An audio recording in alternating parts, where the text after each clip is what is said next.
The Haunted School and Other Stories. The Haunted School. When I saw the girl in the empty classroom, I wondered why she was dressed in the wrong uniform. Only the primary section girls wear skirts in our school, and this girl looked like she was my age. And what was she doing in an empty classroom when everyone was in the quadrangle, rehearsing for the school day? I only had time to notice that the girl looked desperately sad before she shimmered and disappeared.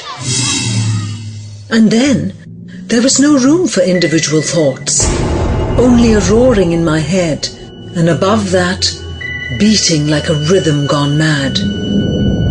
A ghost! A ghost! I don't know how long I stood there, peering cautiously into the classroom, feeling my heart thudding away, as if it had taken over my entire body. Then, Anushka was beside me, bringing normalcy back into my life as she asked, "What's taking you so long?" "Anu," I said, and I was surprised at how calm I sounded. "I saw a ghost." Anu more than made up for my calm. Her eyes bulged and her mouth opened wide. "What?" she asked. "She was standing right here," I said.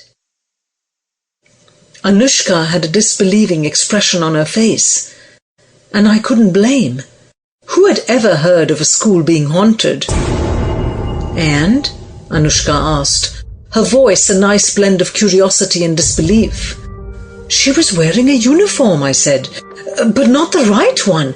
She was in a blue skirt and a white shirt." "A primary section student?" Anushka guessed. "Who wandered in here?" "Where did she go then?" I asked. "She's lucky the Thakkar didn't see her," Anushka joked. "Otherwise she would have been running around the field with the other defaulters." Mrs. Thakkar, known among the students as the Thakkar, was a senior teacher who had made it her life's mission and sometimes religion to ensure that every rule breaker was punished. It was the Thakkar who slammed the school gates shut every morning, locking out all those who were late. It was the Thakkar who prowled the corridors, pouncing on erring students. As Anu and I hurried through the deserted corridors towards Mrs. Sharma and the rest of the school, I was conscious of a sense of unease. What if something was following us?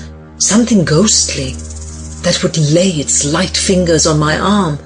And then, almost as if I had conjured up something, I heard footsteps behind us. I didn't dare turn, and it was almost a relief to hear a cold voice ask, "Where are you girls going?" It was the Thakkar, of course. Anu and I shared an agonized look before we turned to face the teacher. Mrs. Thakkar was a tall woman, and her severely scraped back hair gave her face a frighteningly mask-like quality. The sharp edges of her sari, sticking out from her shoulder like a cruel appendage to her arms, created an impression of someone who was all angles and edges, a pitiless, harsh woman with no hint of softness. She was waiting for a reply, an air of reasonable calm on her face. The calm, as every student in the school knew, was deceptive.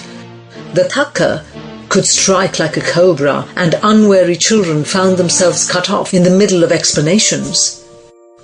I stood by in silence and allowed Anu to explain why we were wandering around, while everyone else was gathered in the quadrangle. Anu's mother was a senior teacher in our school, which gave Anu the kind of immunity that you would expect a bulletproof vest to provide.